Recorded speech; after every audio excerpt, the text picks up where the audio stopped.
नमस्कार इंडिया का नमस्कार करें स्वीकार। साथियों, जैसा कि आपको मालूम है कि पिछले 2-3 दिनों से जो सबसे ज्यादा चर्चा में था वो था कि जो स्टैंड अप कॉमेडियन है भारती सिंह, वो और उनके पति हर्ष, उन दोनों को नारकोटिक्स कंट्रोल ब्यूरो ने गिरफ्तार किया था। उनके घर से, ऑफिस से 86.5 ग्राम गांजा पकड़ा गया था। और क्योंकि बताया यही जा रहा था कि इसमें अधिकतम 6 महीने की सजा होती है या 10,000 रुपये जुर्माना या दोनों, इससे अधिक कुछ नहीं था। कुल मिलाकर यह है कि भारती को परसों रात को गिरफ्तार कर लिया गया था हिरासत में लेने के बाद, और उनके पति हर्ष लिम्बाचिया को कल गिरफ्तार कर लिया गया था। और आज दोपहर बाद दोनों को जमानत भी मिल गई, क्योंकि कोर्ट ने माना कि अब इनके रिमांड की कोई आवश्यकता नहीं है। जिन धाराओं में केस बुक किया गया है उसमें अधिकतम कहीं 1 वर्ष तक की सजा है। अब समझ नहीं आता कि इनके मुखबरों ने क्या मुखबरी की जो तुरंत जमानत ही मिल गई। क्या सिर्फ 86.5 ग्राम गांजे की ही मुखबरी हो पाई? क्या हम इसको मुखबरी तंत्र मजबूत होना मानेंगे नारकोटिक्स कंट्रोल ब्यूरो का? क्योंकि कहा यही जाता कि यह बड़ी छोटी मात्रा है, 1 किलो से कम यदि मिलता है तो उसके लिए यही सजा के प्रावधान है। तो ठीक है, किसी ड्रग पेडलर ने उनको सूचना दी, उसके आधार पर वो गए, तो समझ नहीं आ रहा फिर इसका मतलब मुखबरी कहीं ना कहीं थोड़ी सी कच्ची ही रह गई। यद्यपि यह बात अलग है कि आज नारकोटिक्स कंट्रोल ब्यूरो के अधिकारी एक ड्रग पेडलर के घर गए थे, बॉम्बे के अंदर ही, मुंबई के अंदर ही, और वहां पर उन ड्रग पेडलर के कुछ साथियों ने उन पर हमला कर दिया, पत्थर आदि फेंककर। बाद में खैर गिरफ्तार कर लिया गया। बताया जा रहा है कि 2 कर्मचारी जो है वो घायल भी हुए हैं। चलिए, कुल मिलाकर भारती सिंह को जमानत मिली।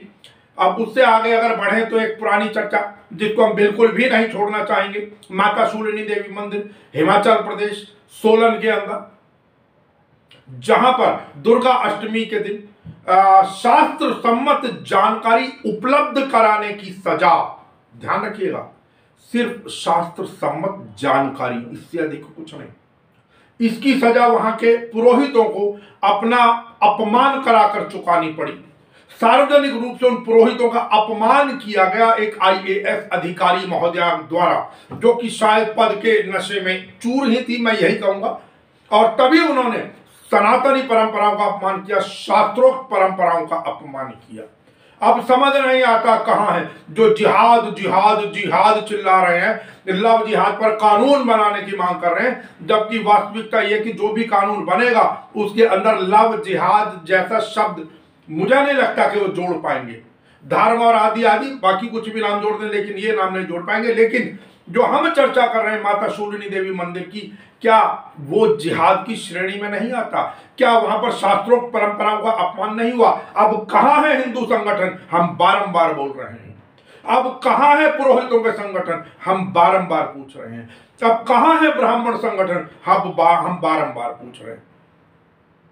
अब आपको नहीं लगा कि आपके शास्त्रों का अपमान हुआ? यही किसी दूसरे धर्म का व्यक्ति कर देता या किसी दूसरे धर्म के शास्त्रों के साथ या धार्मिक पुस्तकों के साथ ऐसा हो जाता, तमाशा देखने वाला था। लेकिन अब क्या कहें, सरकार तो आंख बंद करेगी ऐसे मौसम में? कौन पूछता है साहब? कुल मिलाकर हमने पहले भी कहा है कि सनातन का अपमान, हिंदुत्व का अपमान केवल और केवल ये तथाकथित हिंदू ही कर रहे हैं, कोई बाहर से नहीं आता। कोई दूसरे धर्म का व्यक्ति इस सनातन का या हिंदुत्व का नुकसान नहीं करता या उसके ऊपर हमला नहीं करता। वही सब की आंखों पर पट्टी, सब गांधारी बने हुए हैं साहब इस समय के अंदर, सब राजनीतिक चापलूसी में व्यस्त हैं इस समय के अंदर। इस समय तो फुर्सत ही नहीं है। कोई बयान दे देते हैं फडणवीस साहब के लिए हम तो वो कराची एक दिन हिंदुस्तान में मिल जाएगा, उसका जवाब राउत साहब दे देते हैं। तो कुल मिलाकर ये कि आप इसी में कराची इन्हीं सपनों में दुनिया को इसी में फिर से लगता है कि एक बार कहीं ना कहीं फिर से आप हिंदू मुस्लिम या पाकिस्तान का एंगल चर्चाओं में घुसाना चाह रहे हैं। इसका मतलब जो अगले वर्ष चुनाव है, उन चुनावों के लिए हवा अभी से तैयार की जा रही है। हमारे जो एक वर्ग आप तैयार कर चुके हैं हिंदू और मुस्लिम वाला, कि जो हिंदू और मुस्लिम की डिबेट्स के अंदर ही सिर्फ रुचि रखता है, जब वो वर्ग तैयार हो चुका है, इसका मतलब अब उसको फिर यह हवा दी जाएगी और अगले वर्ष जब तक ये चुनाव नहीं हो जाएंगे, उत्तर प्रदेश के चुनाव से लगभग 1.25 वर्ष बाद, तब तक ये पाकिस्तान और हिंदू मुस्लिम की हवा चलती ही रहेगी।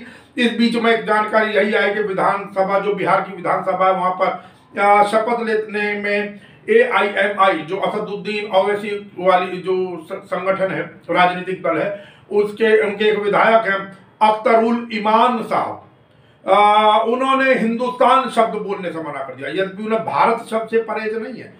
हिंदुस्तान शब्द कि भाई हिंदुस्तान नहीं, भारत से उन्हें कोई परहेज नहीं है, भारत शब्द बोल रहे हैं। साथ ही कांग्रेस के, जिसको ये लोग गरियाते नहीं थकते हैं, भारतीय जनता पार्टी या बाकी हिंदू संगठन वाले लोग जितने भी हैं, वहां पर कांग्रेस के ही, अब गौर कीजिएगा थोड़ा सा, एक विधायक, उनका नाम है शकील अहमद खान, उन्होंने संस्कृत में शपथ ली, जिसमें वहां सदन में तो तालियां बजी, लेकिन बाकी लोग कोई ताली नहीं बजाएगा साहब। अगर उनके विरुद्ध तो बोल देते, लेकिन क्योंकि ये मसला दब गया ना AIMI वाला, अगर खाली यही मसला रहता तो आज इसके ऊपर भी अनेकों चर्चा हो जाती, इधर से उधर तक बातें चल जाती। चलिए, कुल मिलाकर ये तो अब हमें कहीं ना कहीं इन चीजों का तो आदि कुछ हो गए, कुछ हो जाएंगे। अब राष्ट्र को कहाँ ले जाने की तैयारी है, ये तो ईश्वर ही जाने। वो कहते हैं कि दूसरों को सलाह देनी बहुत आसान होता है किसी विषय के अंदर, और ऐसा ही कुछ हो रहा है। जैसा आपको पता है, इस समय कोरोना जो है, कोरोना इस समय चरम पर है। हम बारंबार पहले भी कहते आ रहे हैं कि बिना मास्क के ना निकलें, मास्क जरूर लगाएं। और ये भी हम कह रहे हैं कि ठीक है, सोशल, पहली चीज तो घर से बाहर ना जाएं, भीड़ वाले स्थानों पर बिल्कुल ना जाएं, बचें। लेकिन क्योंकि गुजारा नहीं चल पाता, किसी ना किसी कार्यवश जाना ही पड़ता है। लेकिन जो एक सोशल डिस्टेंस कहा गया कि 2 मीटर का दूरी बनाकर चलें, वो तो प्रैक्टिकली संभव है ही नहीं। आप कितना भी कह लीजिए, क्या 2 मीटर का चारों तरफ का दायरा बनाकर आप चल सकते हैं? नहीं चल सकते साहब, बिल्कुल नहीं चल सकते।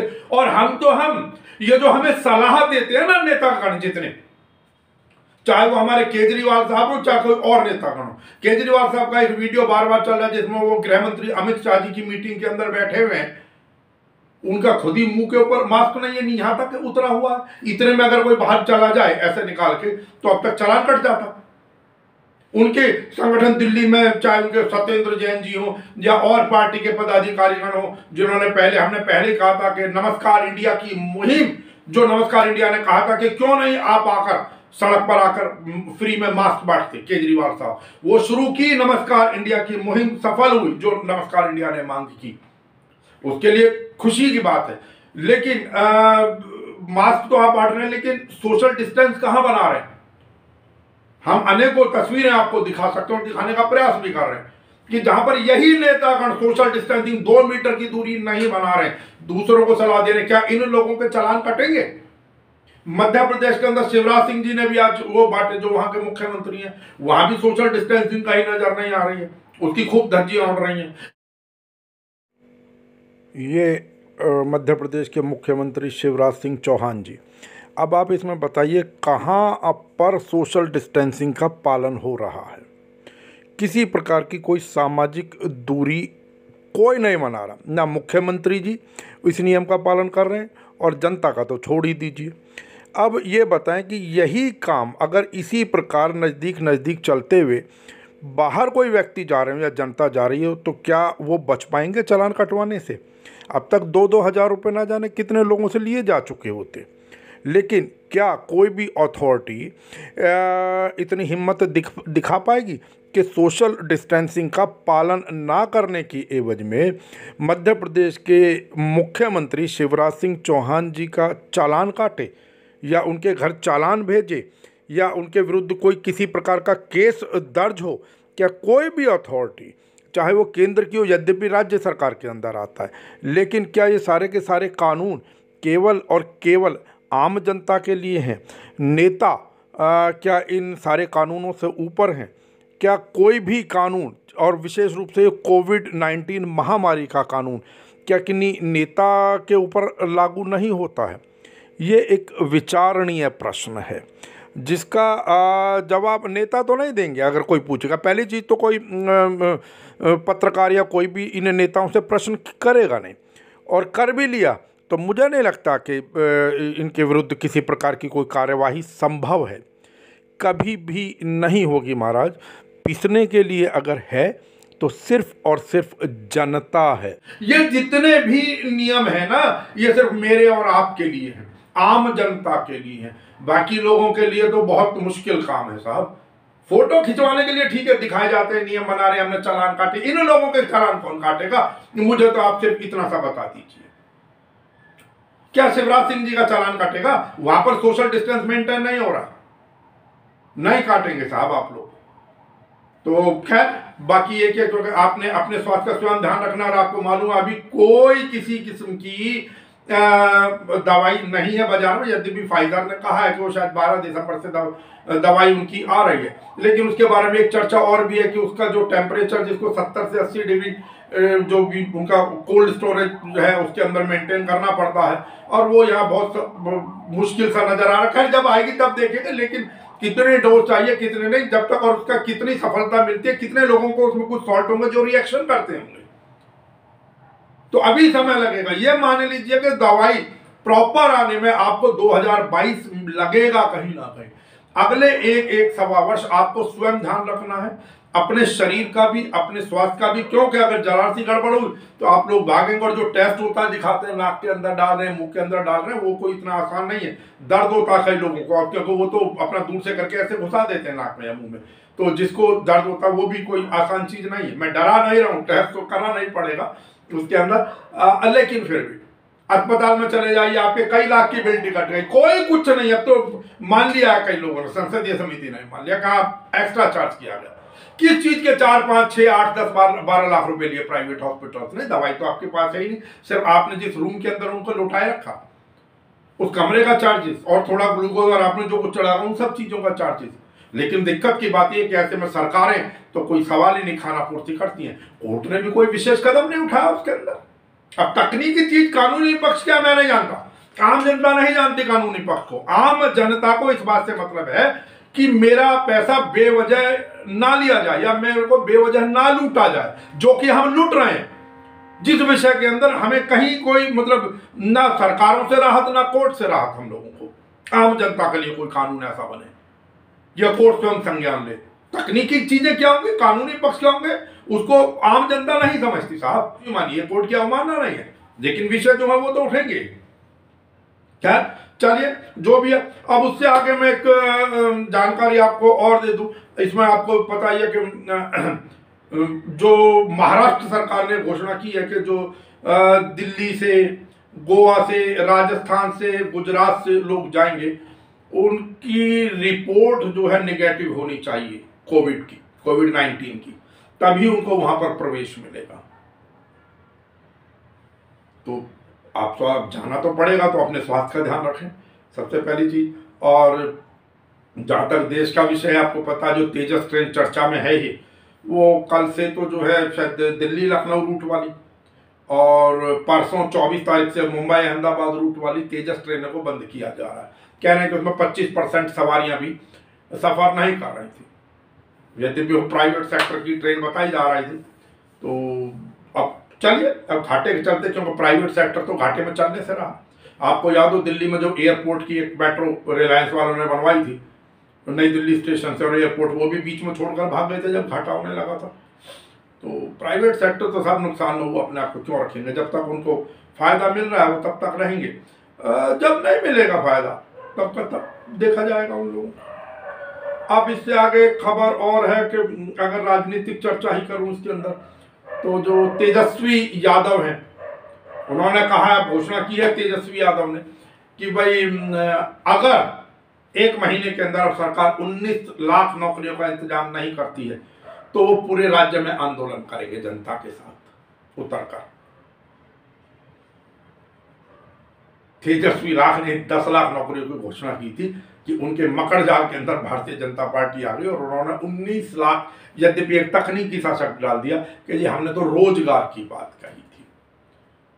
चलिए कोई बात नहीं है, चुनाव का दौर खत्म, अब तो नीतीश साहब की सरकार है वहां पर, अब देखते हैं क्या क्या निर्णय लिए जाते हैं। और हमें खुशी है कि अब अनेकों लोग हमसे संपर्क साधने का प्रयास कर रहे हैं नमस्कार इंडिया से, और वो चाहते हैं कि नमस्कार इंडिया उनके मुद्दों को उठाए। देखिए वही बात है, कुछ तो है नमस्कार इंडिया में कि लोग चाह रहे हैं, आप लोगों का प्यार मिल रहा है। हम फिर कहते हैं हम किसी सरकार के विरुद्ध नहीं हैं, लेकिन क्योंकि सहमति और असहमति, मैं बार बार कहता हूं कि सहमति और असहमति सदैव सत्ता के निर्णयों से होती है, और इस समय अगर सत्ता में कहीं भारतीय जनता पार्टी है तो नेचुरली सहमति और असहमति उनसे ही होगी। उससे पहले जब कांग्रेस थी तो उनसे हुआ करती थी सबकी।